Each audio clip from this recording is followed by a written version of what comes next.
Zaldrizes Buzdaris goes down. What's up, everybody? There's been several comments of people who were requesting live streams.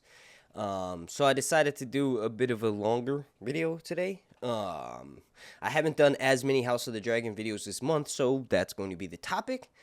Please do me a massive favor. Make sure you're subscribed. I have a small goal of trying to re-reach 100,000 here on YouTube before House of the Dragon comes out. It's not just like a vanity project. I already have the silver play button. Basically, what it will do is help combat YouTube's algorithm. If my channel can get verified and get a blue check mark, it'll be a lot easier to stay on top of YouTube's algorithm. And what they've been doing with my videos for the past 2 years, ever since Game of Thrones ended, is pushing them to the bottom of the ranking system, and then they virtually disappear after a few hours. So if you want to give a couple of extra bucks every month to help combat YouTube not giving me as much ad revenue, check out my Patreon. But mostly, just watching my videos and making sure you're subscribed is awesome, and that's more than you need to do. Thank you so much for watching. Let's jump into it. In the long night, in Zaldrizas Buzdaris.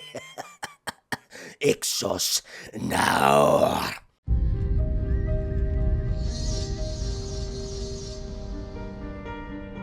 Alright, now it's pretty obvious where to start. What will be the opening scene of the first episode, or the first prequel, the first spin-off series to Game of Thrones, greatest show of all time? What will be the opening scene to House of the Dragon?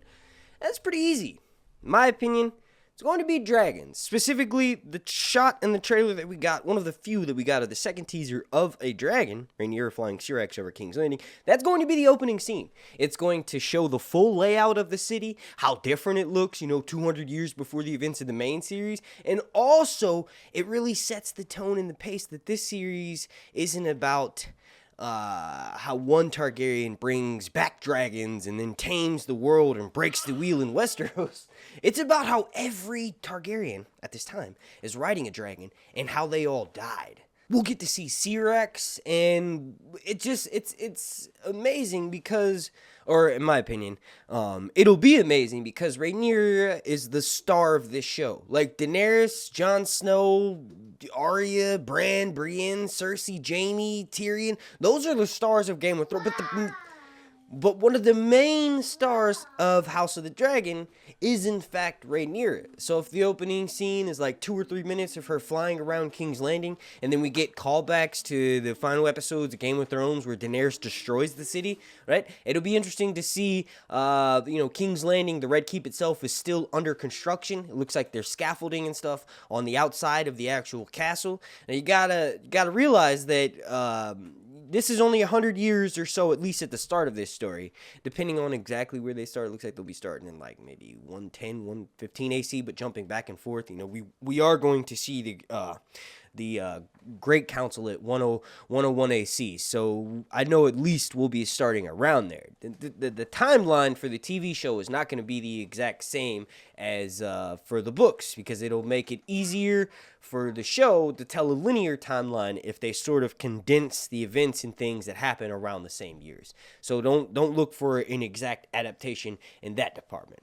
But the fact that we'll get to open up with Rhaenyra showing the new layout of King's Landing and how certain things are still being constructed, and specifically we'll probably get to see the dragon pit in all of its glory, is just an amazing way to start this series. Because like I said, eventually when it ends, all these dragons that we are seeing are going to be dead. Now, another thing, and this isn't exactly specific to just the first episode, but get prepared for characters. They may even become fan favorites to live and die in the arc of an episode. Like in the first episode, we're probably going to meet a few different characters that the average show watcher, and maybe even book readers, suspect maybe they'll be new characters for the show or something, but we'll suspect they'll be around for quite a while. They'll have some memorable moments, some awesome dialogue, but then ultimately we won't see their death coming. That's definitely going to be happening in the first episode. That's what Game of Thrones is famous for. That's what the A Song of Ice and Fire books are famous for. And really, some of that's been turned up to like an 11 on the TV show. So obviously,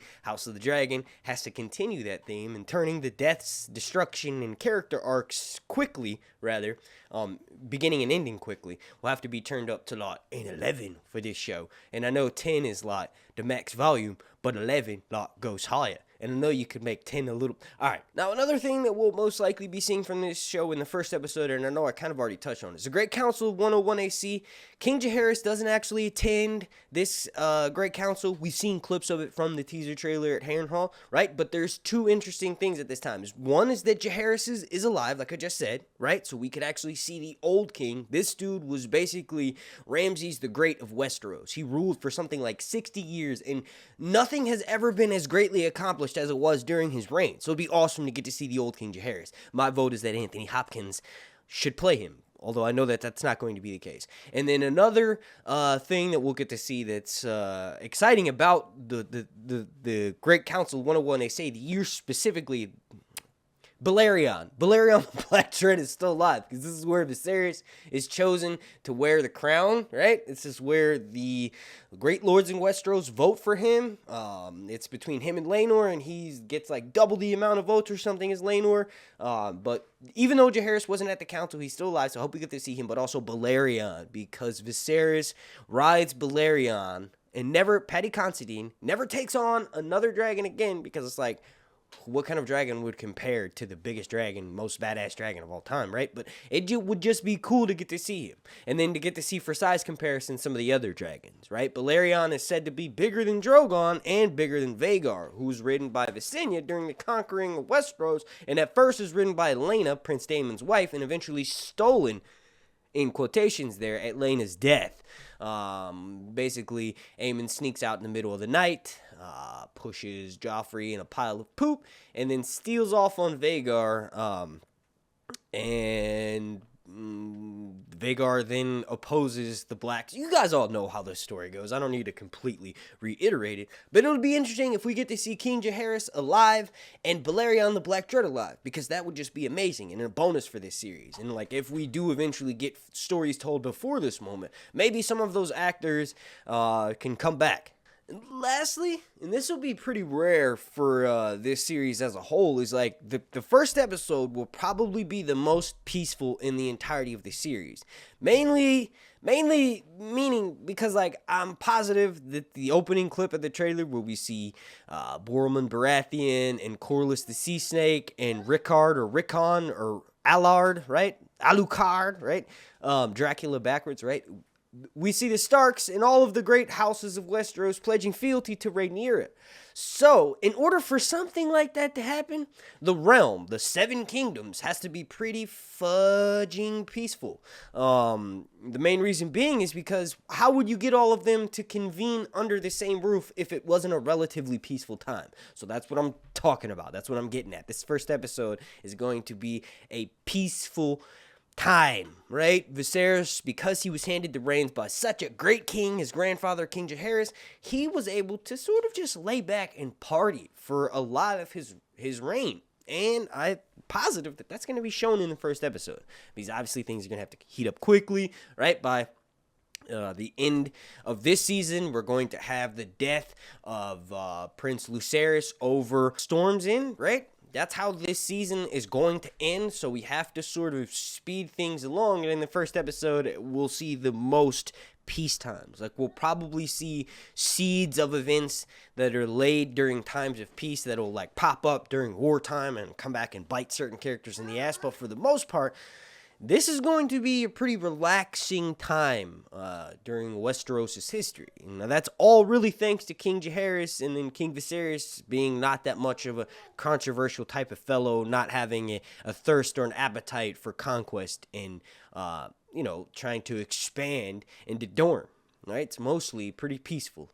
Well, I want to thank you all so much for watching. If you enjoyed this video, I know I said it was going to be long, but it's kind of like, if I start talking about other stuff, then the title of this video will have to be switched up, and it'll keep it more streamlined. But if you want more, all you have to do is subscribe and leave a comment down below and let me know how much you want me to make more House of the Dragon content.